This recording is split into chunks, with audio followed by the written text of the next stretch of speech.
Welcome to Highly Sensitive, Happily Married, the podcast that teaches you to not only have an easier marriage as a sensitive woman, but to have one that feels more amazing by the day. Where you'll hear relatable stories, love advice that works, and coaching on how to have a marriage where feeling upset and disconnected is a thing of the past, and where instead a sense of loving connection and even fun and lightness is the norm. I'm Hannah Brooks, highly sensitive person, love expert, and marriage coach, and I'm so happy to be on this journey with you. Hello and welcome to episode 139. This is actually our last episode of this year. I can't believe it's already about to be 2024. I truly hope your holidays have been going well and you've been enjoying them. I know that's not always so easy. And so if that hasn't been the case for you, today's episode is going to help. Before we dive in, I want to make sure you didn't miss the news of the best way to start your new year off right, which is joining me in Freedom from Hurt Week. As ironic as it might sound, this is actually going to be a really fun journey together where you're going to leave any hurt you're feeling in your relationship in the dust. Definitely take a peek at the description, see if it's something that's up your alley, and join us by January 4th when the doors close. You can go to the direct link in the show notes or head over to www.lifeisworthloving.com/freedomfromhurt, all spelled out in one word. Today, we are going to talk about how there are two categories of emotional pain in your life, in your relationships, and how one of them tends to push you and your significant other apart and generally does no good for anyone in the relationship if we don't know how to work with it. And the other, if we let it, can actually fuel the love and connection that we have in our relationship, and can actually be an essential piece of freeing ourselves from the other kind of pain and getting us to a place of freedom and peace and empowerment in our relationship. So you want to know the difference because we actually have to work with them in a little bit of a different way. Now, of course, in both cases, you do want to know how to work with these emotions because you'll be so much more effective at generating more of the loving connection and all the good things with your partner when you do. But again, there are slightly different ways, or even very different ways, of working with these two categories of emotion. So first, let's do a little background. Most of us feel some form of hurting in our intimate relationships and other areas of our life, of course, from time to time or even quite often. But either way, I've learned over the years that it can help a lot to recognize that there are these different types of emotional pain in our relationships. And if we muddle it all together, right, we don't discern between the two, we are actually less effective at working with them and soothing them or even avoiding them altogether, and are much more likely to kind of let these emotions out in ways that cause more separation and more discord in our relationships. So let's look at the difference between these two types, between what we might call hurt, and I also call that dirty pain. I'm going to explain more. And what is actually we can think of as clean pain, which often takes the form of sadness or disappointment or grief. So I wanted to dive into this today, as serious as this topic is at the new year, really because so many of us have been feeling heavy with all that's been going on in the world these days. And for many, it has been a time of real grief. And as highly sensitive people, I bet most every one of you listening has been feeling that to some degree. And I'm sure so many of you are wanting to see more positive change in the world and wanting change in how people and governments relate with each other, how people relate to the planet. Right? You're probably seeing a fair amount of division and so much simple lack of care and consideration for one another and the other beings on this earth. And we see it playing out in politics in the US and playing out in the larger politics of the world. Now, of course, I'm not going to go into a lengthy list of all the things that are pretty painful to witness that are happening in our modern world right now, but I do think that so many of us are experiencing quite a bit of pain around it. And both what I think of as hurt and grief, or dirty and clean pain, whether or not you're really tuning into it. And even if right now it doesn't feel like grief, it might feel like you're just more weighed down by all this hard stuff in the world right now. Or maybe you're also feeling this kind of lack of kindness or lack of what you most want, lack of consideration or empathy or love or connection in your own intimate relationship, which might at first feel like resentment or anger or frustration with your partner. I bet if you look closely and deeply enough, there's also some disappointment there, and ultimately sadness and or grief as well, that your partner isn't being that partner that you imagined he would be, or that he isn't showing up for you or interacting with you in the way that you most want him to. And that's the thing. We actually want to tune into that. Tuning into that grief, that sadness, that disappointment, that's where some real medicinal healing can happen. So whether that deeper pain that you're feeling is about the state of the world or around your relationships, if you're not tuning into it, you're actually missing an opportunity and most likely actually kind of contributing to more suffering of your own that could actually be avoided. Because here's the thing about it. When we don't face this pain and process it, it will still come out. Usually in ways that cause even more disconnection and powerlessness to really change things. Because when we don't face our sort of deeper, more core feelings, we can easily get caught up in the more surface emotions of like irritation and annoyance and resentment and anger at our partner. On the other hand, it is in facing it and feeling it that we let it work its magical healing on us. And then we're able to move through the paralysis or sense of helplessness of feeling like we can't do anything to change things. So this is true for both our pain for the world and our pain in our intimate relationships. So if any of this feels really abstract to you or philosophical, don't worry. We're gonna make it more real here and make it make more sense to you. So let's get to the basics here first. So what are the two categories of pain and what's the difference between them? Before I dive in, I just want to give you a heads up that I'm going to make some generalizations and oversimplifications here. So please know that there's a lot of nuance to this, but I've found that breaking things down into simplifications can sometimes be incredibly useful.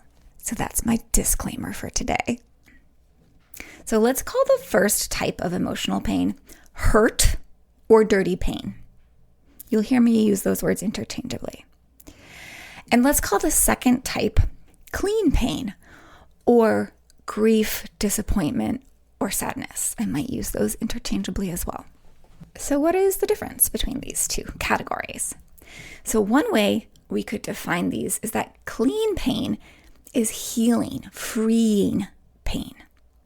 And hurt tends to be quote unquote unnecessary pain that comes from like looking through those dirty, distorting glasses that I talked about last week, if you listened to last week's episode, right? It's almost as if we're perceiving through dirty lenses. That's why we call this pain dirty. Now, when I say dirty, it does not mean dirty pain is wrong or bad. We'll talk a little bit more about that soon. So hurt, and I'm going to put air quotes around that as well, hurt is dirty pain, or pain that often seems to kind of make sense, but it comes from seeing through that filter of old painful experiences, maybe traumas, really bad experiences from the past, right? Again, I talked about this a little bit more in depth on the last episode. In other words, it really comes from putting extra meaning on something. Our brain has a tendency to do that. Our lizard brain, right? This dirty pain, this hurt tends to come from our natural way that our quote unquote lizard brain operates. And if you're new to this podcast and you have no idea what a lizard brain is, go back and listen to episode 6. after this episode. It'll make a lot more sense to you. But my example that I shared, my story that I shared last episode was a great example of putting extra meaning on something and letting my lizard brain put meaning on when my husband fell asleep when I was opening up about something important. Like that was a habit he had. And the meaning that I would put on it is he doesn't care about me enough. Was it a fact? No. And this is partially why I call it dirty pain, right? It's not necessarily clear or clean or true. So another thing about dirty pain or hurt is that it is suffering. It creates suffering. Have you ever heard that quote, that famous quote? It's like, life is painful, but suffering is optional, right? This is sort of talking about dirty pain because pain is part of life. But when we add a lot of meaning to it, when we look through dirty lenses, when we have all these like lizard brain ways of thinking about things, we generate a lot of suffering, which means unnecessary, optional pain, extra pain, right? So that's the thing about dirty pain and hurt, is that it's optional. It's not necessary when you know how to work with it. So that's the good news. Now, clean pain, on the other hand, again, it's like grief or disappointment. These emotions are much more based on reality, on actually seeing our loss or reality and facing it instead of putting extra meaning on it. Like clean pain is the pain we feel when we're recognizing a genuine loss versus making it up or making painful stories up. It's like, oh, I wish it could have been different. And I'm sad that it's the way it is. I'm sad it's this way. And it oftentimes arises when the vision of how we wanted things to go doesn't actually happen that way. Like the example from like my husband falling asleep, to keep that story alive, it's like what I wanted, what I imagined, what I expected or thought would happen was that he would be all ears, right? Super attentive and present when I was sharing this vulnerable thing. But instead he fell asleep. And so the clean pain is the part where I'm like, oh, I feel sad that what I wanted didn't happen, right? That this vision I had of him being present with me wasn't the reality, right? And so there's a loss that comes there. There's a sadness that comes there. There might even be grief. And that pain is totally appropriate, right? It's a totally appropriate thing to be sad when what we were imagining was going to happen or what we most wanted didn't come to be true. And it's totally healthy and appropriate to grieve that we didn't get that thing, that we aren't getting that thing, that our vision didn't turn out to be our reality. So clean pain would be, I don't have the empathetic partner I want, for example. And dirty pain would be, he's a jerk because he's not being empathetic enough.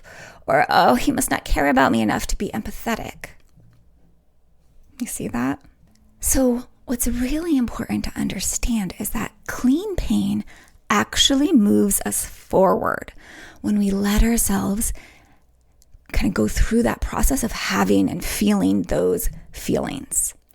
It actually helps us get to more acceptance of where we are, of what reality really is. It's part of the healing process. And so when we let ourselves grieve the things we lost, like the dreams we didn't have come true, we actually move ourselves to a place of more peace about it, which is a very powerful place to be, which we'll get into in a bit. Whereas dirty pain actually keeps us stuck. It keeps us in a negative feedback loop, and it keeps us creating more pain in our relationships. And it blocks effective responses that actually generate more of what we want. So let me give you some more examples, some more stories to illustrate the differences between clean pain and dirty pain.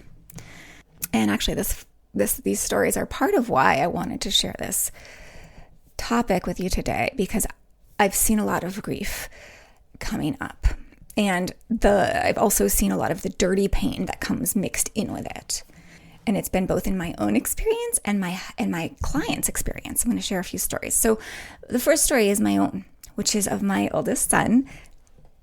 He's 19 now. He is taking a gap year and he's far away. He's 2,000 miles away for 6 or 7 months. I'm not going to see him. And it's been 2 months since I've seen him. And for these past 2 months, there's been some real grief. There's been some real sadness. And there's also been some dirty pain. Because, hey, it is part of our human brain to generate dirty pain. So the dirty pain sounds like this. It's kind of coming from this place in me. Oh no, he's not equipped. He's not capable to go out there on his own yet. He'll have a car accident. He'll never want to come home. He'll be in an avalanche, right? So, pretty dirty pain. The clean pain has been like this. It sounds more like this. Oh, my baby has grown. He won't be here as much. His childhood has just sped by. That special time that we had together is now in the past. You can feel the difference between those, right? Here's another example from one of my clients whose adult child hasn't been very interested in seeing her for the last year or so. Of course, she has been understandably in pain about it, and she brought it to me one day to coach on. Now, of course, some of her pain was dirty pain, and some of it was more clean pain. The dirty pain came from telling herself things like, I haven't been a good mom, I haven't been a good enough mom, or I've done things wrong with my child, or there's something wrong with me that my child would be like this with me.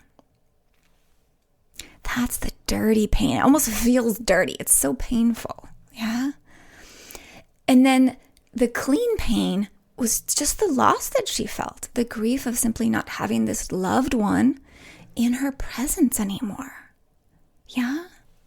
And coming back one more time to the my husband falling asleep story when I'm sharing something from my heart. That thought that I shared about in the last episode, he doesn't care about me. That feeling of not being cared about, that was dirty pain. It was not true, but it sure felt true, right? I felt a lot of hurt. But it was coming from a misunderstanding or a misperception. In other words, lies that my brain was telling me that I was believing. Ouch. That is dirty pain. The clean pain, on the other hand, would have been there in its place if I had recognized, oh, he's just tired. He's often tired. And he isn't always great at showing how much he cares in a way I best receive it. Oh, that's disappointing. And I feel sad that what I wanted and so deeply hoped for isn't the way that it is right now. Can you feel the difference? I mean, I think you can probably feel it in the way that the tone that I bring to those two different ways of relating to the same situation, right?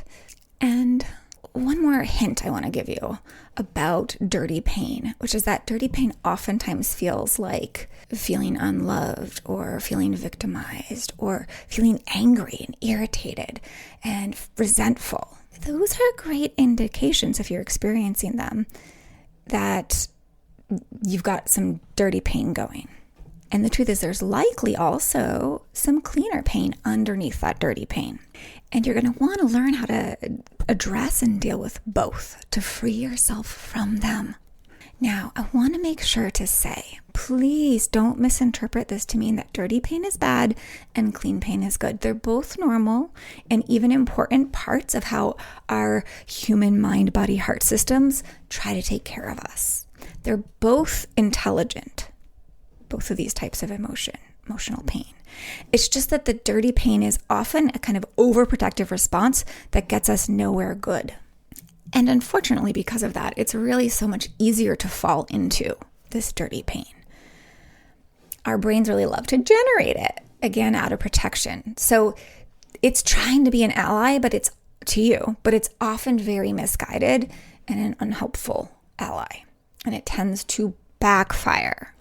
if we kind of hang out and stay stuck in dirty pain, we tend to end up acting in ways that really just make things worse. When we don't know how to free ourselves from this hurt pain, this dirty pain, it can make us fall prey to what I call the backfiring tactics that I talk about a lot, meaning acting in ways that rather than serving positive change, actually perpetuate hurtful behavior from the other person's end or disconnection and discord in the relationship. Like in my story from last week, I talked about how when I felt so uncared about because he was falling asleep because of the way I was interpreting that, and I was feeling that dirty pain of feeling uncared about, I also felt angry about it, right? And then I would say things to him that were not so nice and were not helpful to actually get the connection and the cared about feeling that I wanted. In fact, it pushed us further apart, had him shutting down, had him being defensive, right? Perfect example of how dirty pain pushes us further apart and leads to more yickiness in the relationship. And ultimately, less of what we want to experience in the relationship. It also, of course, this dirty pain, when we don't know how to move ourselves out of it, it takes a massive toll on our energy and on our sensitivity to the world around us, meaning our ability to tune into it, our ability to tap into our sensitive spidey sense, which would, like otherwise, if we were free from that hurt, allow us to be those connection machines that we are at heart as HSPs. So, of course, we want to know how to work with this dirty pain really well so that this doesn't happen to us. And part of that, of course, is being able to separate out the dirty pain from the clean pain, to discern between them so that we can work with them in the best way so they can serve rather than harm us and our relationships.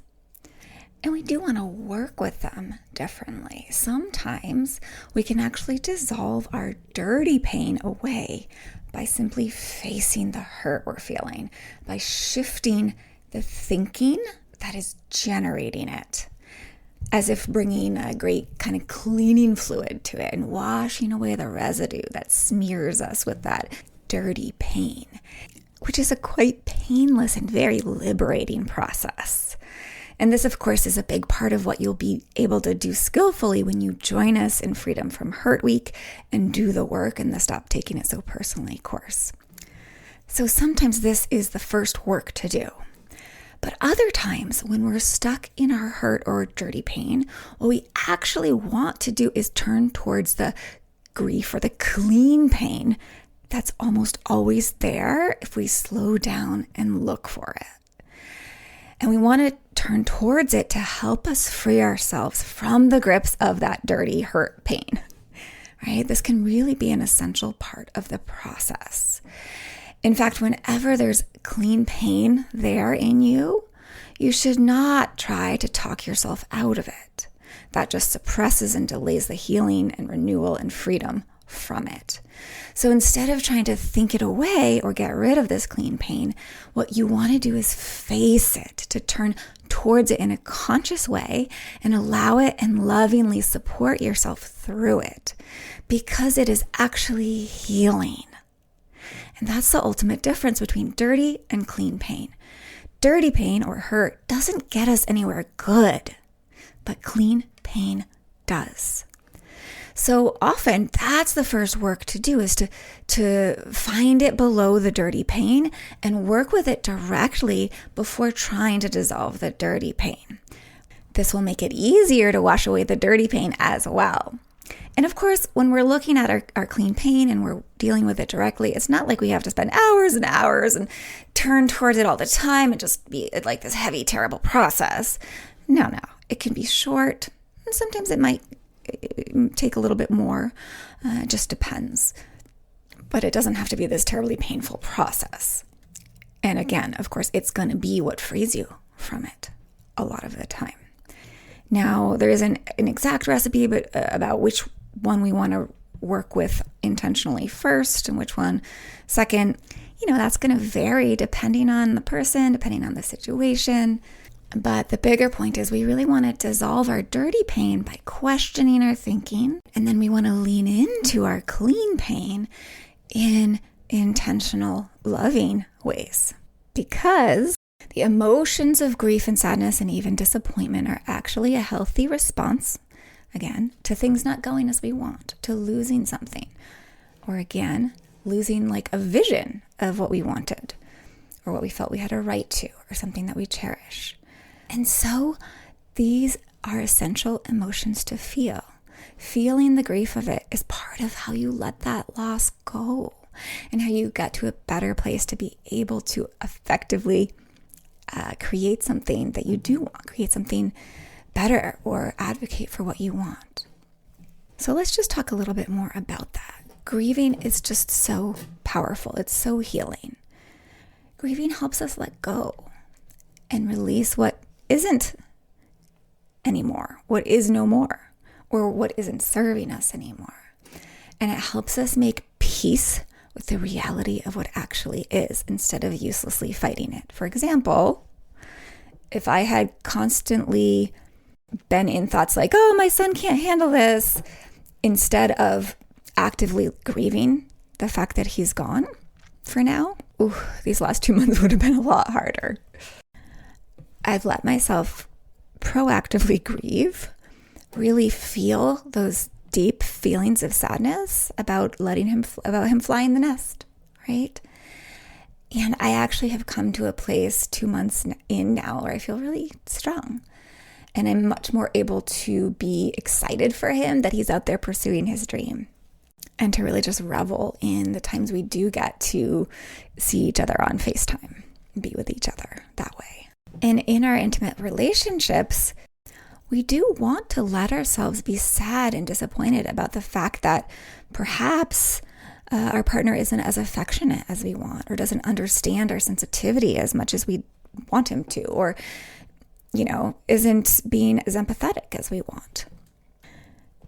It's important. We want to let ourselves be disappointed so we can really grieve it, so we can feel the sadness of that, so we can accept that as the reality. Like, oh, this person doesn't understand what high sensitivity is, or this is a guy who doesn't love being affectionate. Right? We want to be able to accept that this is who this person is. This is how they are, at least right now, and grieve that and allow that disappointment.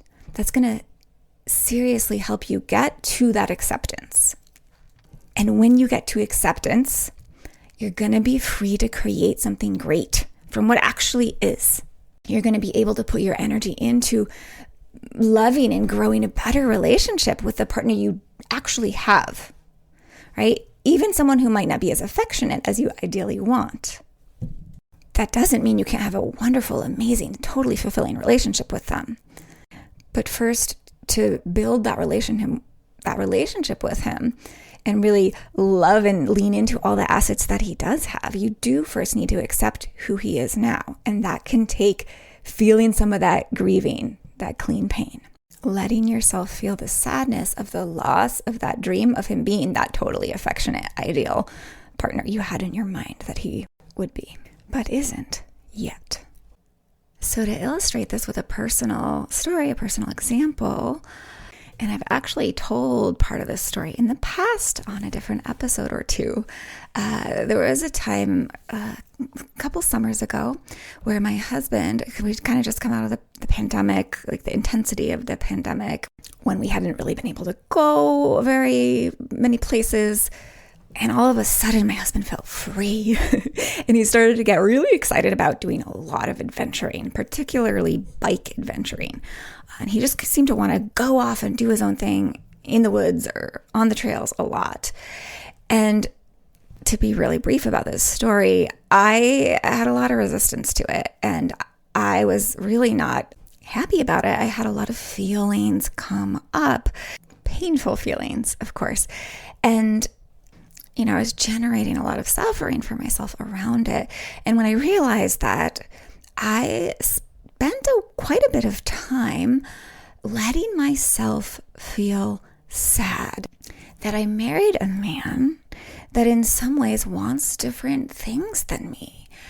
And I really just let myself be disappointed about that. Not about all the things about him, because I wasn't disappointed in everything about him, but about this particular aspect. And it wasn't so much that I was disappointed in him. I was disappointed in this part of our relationship, or this way he was. And as I allowed myself to feel sad, to feel disappointed, it allowed me to get to a place of acceptance. Like, oh, this is a man who loves these things, and that's who he is. And I'm not going to be able to change that, at least not directly. And once I got to that place of acceptance, I was actually able to get more creative and be more empowered about it. Like, okay, if this is who he is and this is what he loves, then how can we work that into our lives, and how can I enjoy that? How can it be a doorway to more loving connection, right? Which is what I ultimately wanted, of course. And so out of that process, I got to the point where I was like, oh, well, I could actually enjoy biking with him. It's not like I don't like biking. And so since then, we've had a lot of fun times biking together. And we actually have dreams of trips where we're biking in Scotland or various parts of the world together. And it doesn't mean that I had to completely change myself for him. It just means I'm combining what he wants and loves with what I want and love. And the result is that we both have more fun and joy and love together. So this clean pain can really be kind of magic when we work with it intentionally. Because clean pain is a form of what we could call positive disintegration. It helps us let old things, old ways die so that new ways and new things can be born. It's almost like a darkness that we've got to move through for the birth of something new and oftentimes better. And it also, when we allow ourselves to feel this clean pain and grieve, it also has another magical power, which is that it connects us to our hearts again, which dirty pain does not let us do. It lets us really feel our love for the people in our life, for our partner. It lets us feel our desire for goodness for them, our desire for goodness for ourselves. It connects us to the love that we want to feel in our marriage. Because ultimately the grief is only there because of our love for them or because of our love for love. And you can hear this in my own story about the biking thing, right?